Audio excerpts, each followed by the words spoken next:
Hello, this is Ken Barron. I'm with the National Association of Black and White Men Together, and today I'm going to talk about Canada.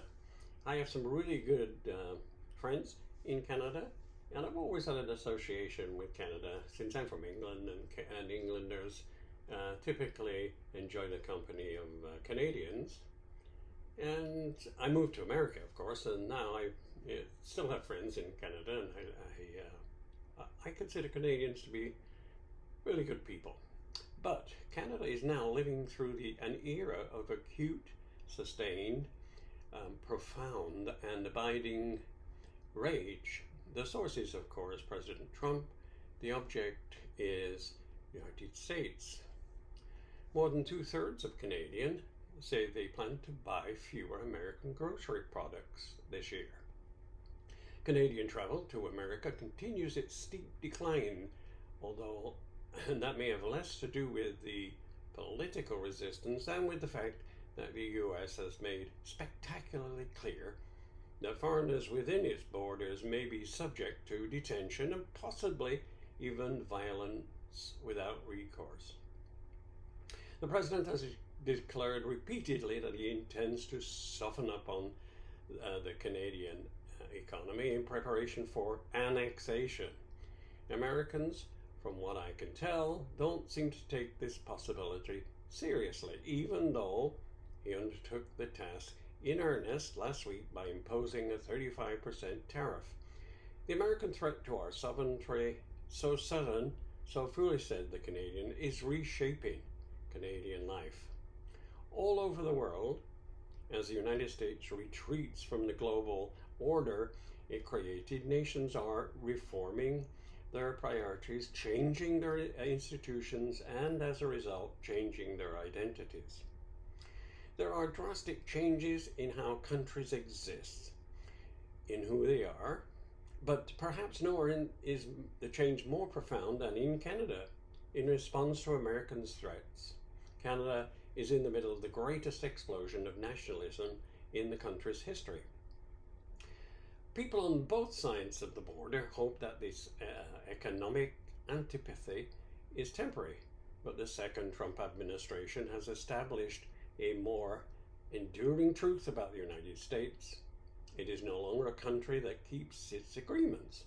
One should do business with such people only if you have it to.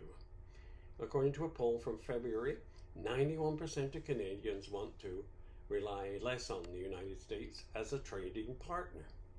The system of open global trade, anchored by the United States, a system that Canada has relied on since the Second World War, a system that, while not perfect, has helped deliver prosperity for a country for decades, and that's over.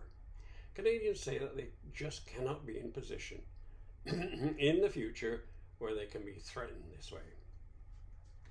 I understand that Americans at this point consider the possibility of annexation too outlandish to be taken seriously.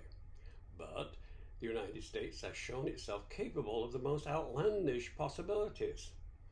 As I well know, since I live near Los Angeles, a year ago the idea that US Marines will be deployed to Los Angeles in support of mass agents who don't always identify themselves, that would have been seen as dystopian fiction.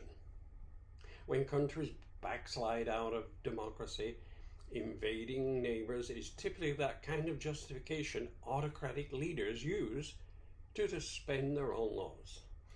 The mindset of Canada is changing, and the shift is cultural as much as economic or political. Since the 1960s, Canadian elites have been rewarded by integration with the United States. The question then is no longer how Canadians should stop comparing themselves with the United States, but how to escape its grasp and its fate. In several surveys, the overwhelming first choice for what the Canadians think makes the country unique is multiculturalism. Thus, in a world collapsing into hatreds, is the diversity of Canada a natural project? Canada still has one of the highest rates of naturalizations in the world. This country has always been plural, It has always contained many languages, ethnicities, and tribes. The triumph of compromise amongst difference is the triumph of the Canadian history. That seems to be an ideal worth fighting for. In recent Pew Research Center survey, 59% of Canadians identified the United States as the country's top threat, and 55% of Canadians identify the United States as the country still most important ally. That is both an unsustainable contradiction and also the reality that will probably define Canada for the foreseeable future. Canada is divided from America, and America is divided from itself. The relationship between Canada and America rides on that fissure. Large groups of people in Canada, and one assumes in America, to hope that this new animosity will pass with the passing of the Trump administration. Canada is far from powerless in this new world. They are educated and resourceful, but they are alone in a way they never have been.